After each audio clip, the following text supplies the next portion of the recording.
ব্রাহ্মণবাড়িয়া ৫ নবীনগর আসনে বিএনপির মনোনীত প্রার্থী অ্যাডভোকেট আব্দুল মান্নানকে নির্বাচিত করার লক্ষ্যে নবীনগর পৌরসভার নারায়ণপুর ঈদগাহ মাঠে ৪ গ্রামের মানুষের মিলনমেলা অনুষ্ঠিত হয়েছে। শনিবার বিকেল ৪টায় শুরু হওয়া এ মতবিনিময় সভা মুহূর্তেই পরিণত হয় বিশাল জনসমুদ্রে।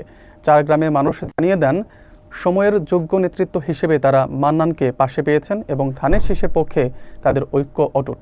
অনুষ্ঠানে বিভিন্ন সামাজিক প্রতিনিধি, শিক্ষক ও স্থানীয় নেতৃবৃন্দ উপস্থিত ছিলেন।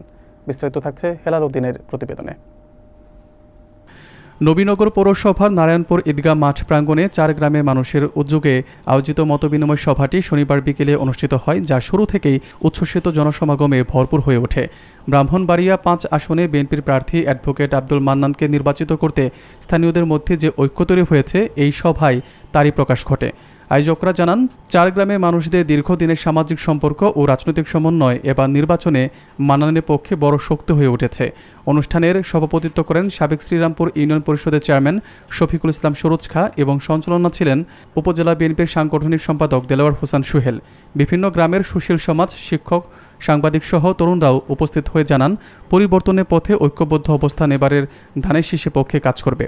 বক্তব্যে অ্যাডভোকেট মান্নান বলেন, তিনি এলাকাবাসীর সন্তান হিসেবে সবসময় মানুষের পাশে থাকতে চান এবং কোনো ভুল হলে ক্ষমাসুন্দর দৃষ্টিতে দেখার আবেদন জানান। তিনি আরও উল্লেখ করেন, ৪ গ্রামের যে ঐক্য দৃশ্যমান হয়েছে তা তাকে আরও আত্মবিশ্বাসী করেছে এবং এই শক্তি আগামী নির্বাচনে তার বিজয় নিশ্চিত করবে বলে তিনি আশা প্রকাশ করেন।